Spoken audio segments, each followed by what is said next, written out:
AP photo, Bebeto Matthews Nothing seems more glamorous than being at the top of the fashion world. Jetting between New York, Paris and Milan. Runway shows and sleek displays in high-end department stores. Celebrity friends, mentions in Vogue every month and becoming a household name.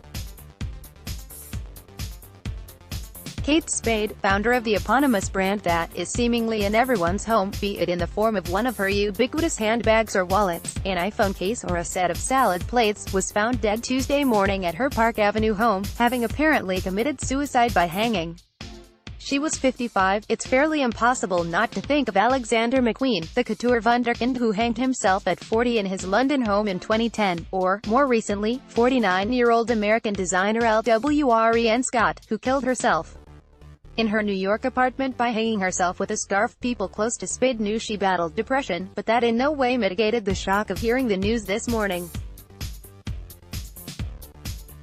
So much sadness, amid so much creativity, glamour and renown, but by now it's obvious that a glossy sheen mainly reflects back what we want to see, and can only smooth over so much. That sort of pain does not discriminate among incomes, levels of fame or industry. While the creators create, fashion is above all else a business, one that you may not realize is chewing up and spitting out your favorite brands, or is resulting in a product that the person cited on the label no longer has anything to do with. May 2017, Coach purchased Kate Spade for a reported $2.4 billion, a few months after the business was put up for sale, with CEO Craig Levitt citing a challenging retail environment and the desire to do what was best for the company and shareholders. Fourth quarter sales reported that February had shown 10% growth to $471 million, but had still slightly missed analysts' quarter estimate by $2 million. Coach CEO Victor Luis said that his company, also known for its high-end but department store attainable handbags and associated leather goods, and like Kay's a New York-born brand, planned to unlock Kate Spade's largely untapped global growth potential. In October, Coach Inc. changed its name to Tapestry Inc. to reflect that it was a collection of multiple brands, including Kate Spade and Stuart Weitzman. Bloomberg just reported last month, meanwhile, that Tapestry was struggling due to varying issues with its non-Coach brands. Kate Spade, it was that shoppers had become more accustomed to frequent sales and coupon opportunities, and Tapestry was looking to refashion the brand as a luxurious, all brands marked down except for this one name again, but Kate Spade. The brand's current struggles were in Spade's review mirror. Spade and husband Andy Spade had sold off their remaining stake in the brand over a decade ago, and therefore didn't see a cut of that nine-figure sale. Not that they walked away with nothing. Having become a major success practically upon arrival when Kate Spade New York handbags surfaced in 1993, they sold a 56% stake to Neiman Marcus in 1999 for a reported $34 million, staying on as creative directors, and then sold the rest to Neiman's in 2006, for $59 million. After other partners got their share, the Spades could have ended up with about $46.5 million before taxes, Forbes estimated.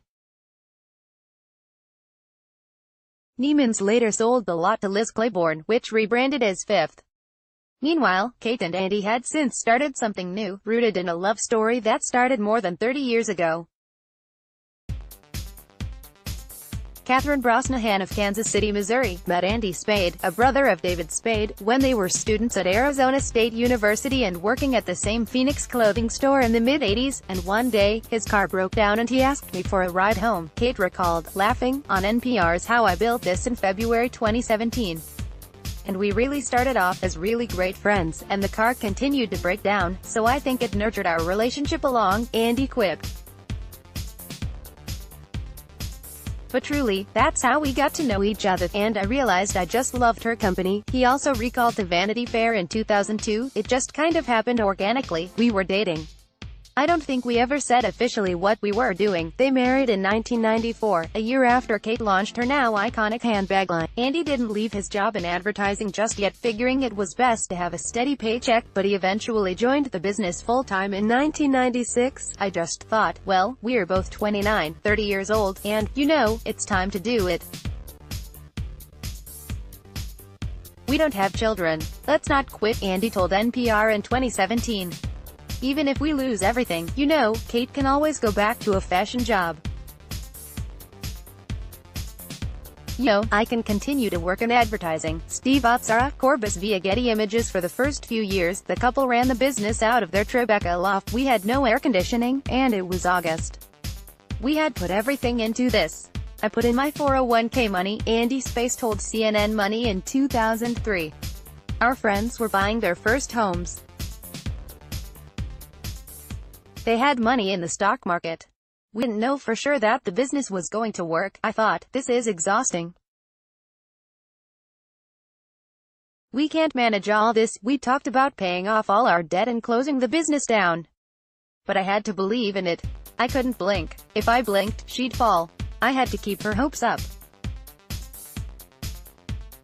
We got to a point where we couldn't do it alone. In 2003, the Kate Spade brand was practically synonymous with the word handbag among chic women with at least a little disposable income, and they had expanded into sunglasses, stationery, shoes, men's bags, fragrance and bath products, with housewares just around the corner. Andy started a men's label, Jack Spade. Kate released a trio of books, Manners, Occasions and Style, in 2004, which was also the year they went international with their first store abroad, in Tokyo. By 2005, they had 16 freestanding boutiques in the US, as well as 9 in Asia, and were sold in more than 600 department stores, and they were venturing into the great unknown of e-commerce. Kate is the girl next door. Leonard Lauder, whose Estée Lauder licensed the Kate Spade name for a fragrance line, told Vanity Fair in 2002. I've been acquainted with so many fashionistas over the years, and she is the anti-fashionista, and because of that I just love her. Andy's style is brimming with enthusiasm, smart, and, what I'm going to say to you sounds almost crazy, opinionated and flexible. That's his brilliance. They are a pleasure to work with. Absolute sweethearts. Their biggest collaboration to come, however, was the birth of their daughter, Frances Beatrix Spade. In 2005, it was something we always wanted to do, but you get caught up in the moment of the business, a pregnant Kate told Fast Company in 2005, regarding the desire to have children. This industry is very, very competitive, added Andy, and I didn't want to feel guilty about not spending time with a child. But now, we have a business, and it's strong. So, I think there's an advantage to being our age and at this point in our lives. We can do this. James Devaney, Wire Image. For a decade Andy and Kate Spade were the picture of a power couple. Kate jokingly called their physically diminutive stature, fun-sized. As friends, colleagues and seemingly everyone they came across in the business world marveled over their successful partnership.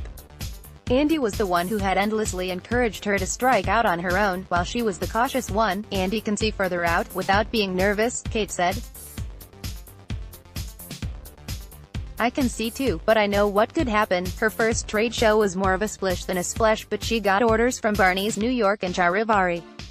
Precious real estate in the pages of Vogue came next. In 1995, she won her first CFDA award, and in 1998 annual revenues reached $27 million. I couldn't imagine doing this with anybody else, Kate said of her husband, whose name she hadn't even taken yet when she launched her brand, which was originally a purposeful combination of their respective names. It was becoming parents that helped Kate and Andy determine that 2006 was the right year to sell their remaining stake in the company. Moreover, it wasn't exactly the greatest being business and life partners 24/7. I remember this one horrible fight over whether a pink was the right pink, Andy told New York Magazine in 2010. And then it was important for everyone to think we were so happy all the time. On a trip to Cabo San Lucas, with their business partners, and Kate's BFFs, Pamela Bell and Elise Aarons and their families, they didn't talk about work and therefore knew they'd made the right decision, Andy recalled. I haven't even been into a Kate Spade shop since we left. By all accounts, she was loving being a full-time mom. Bennett Raglan, Wire Image. Talking about her habit of cutting bees sandwiches into a heart shape, she told New York, the other mothers are like, okay, whatever, they think I'm insane. But I want to be able to do this while I can. when she's like, "Mom, get away from me," then I'll think about what else I want to do, but I'm incredibly glad I can do this now. They had just taken Bea on her first trip to Disneyland that January. After focusing on other business and philanthropic endeavors for several years, Andy and Kate announced the launch in 2016 of a new accessories venture, Frances Valentine. They partnered again with Elise Arons, as well as shoe designer Paola Venturi, and, publicly but not splashily, Spade added Valentine to her name. She became Catherine Noel Frances Valentine Brosnahan Spade, and started referring to herself as Kate Valentine. "It kind of makes me sound kind of cool, like a rap star or something," she joked to Business of Fashion in 2016. "But we're not trying to be cheeky or coy. It really was to distinguish the name, and separate the two worlds. Obviously we're super proud of Kate Spade and we want to be respectful of both marks." Yoko. Getty Image asked why, seemingly all of a sudden, she was back in the designing game. Kate said, "Why bother? I felt like doing something. I've been really involved with my daughter, her school, and not to sound like I'm some kind of philanthropist, but she had been devoting a lot of time to the New York Center for Children." Andy chimed in, the two of them finishing each other's sentences. "As always, I can say why I wanted to do it. Kate loves to create and we obviously love working together. She loves shoes. It's a time, you know, when our daughter is getting older," Kate finished. "She's in school, studying a lot, a little more hands-off." Talking to The Cut in November 2016, Kate described a typical day. "I feed the dog, I feed the fish. My husband, Andy, runs to Starbucks because he doesn't want any part of that banter. I'm in my daughter's room going, 'Oh my God, I asked you 20 minutes ago and you're still in your pajamas.' It's a little mini battle. She's jealous of our dog because he doesn't have to do anything. Ultimately, work is different every day. Our home life is much more predictable. My daughter goes to school, we pick her up, she has tennis. We are committed to getting home to eat dinner every night together. It's a thing that Andy and I decided to do when she was little. When she got older and she had all these activities, it became a little more difficult, but I still made it a point to have our dining room table set, just so she knows that there's structure. We want to sit together as a family and talk about our days." Spade was a runner, enjoying a jog around the reservoir or, if need be, a run on the treadmill she had in the basement. She communicated what sounded like a little anxiety about going back to running a business while she was used to having more time to dote on her tweenage daughter. "I've never missed any of her events, but I know one is coming up in February and I'll be gone," Kate lamented. "I have to be at a personal appearance. This weekend, I went away. My daughter asked me when I'd be back and I told her tomorrow night and she said, 'Why so early?'" Despite the everybody knew consensus coming out of woodwork now about Kate's struggle with depression, she was not someone to focus on herself in conversation, or open up too much about her private life when it wasn't in relation to her enduring relationship with Andy. Jim Spellman, Wire Image, recalling their battle with finding a work-life balance back when they were running Kate Spade, she told NPR in 2017, "We had to make a conscious effort not to talk about it 24/7, which is, as you can tell by how quickly I talk, my tendency. And I also am a nervous person. I worry a lot." And Andy could not be more different. Asked if she had a lot of sleepless nights, she agreed, adding, "And always, you know, the sky is falling."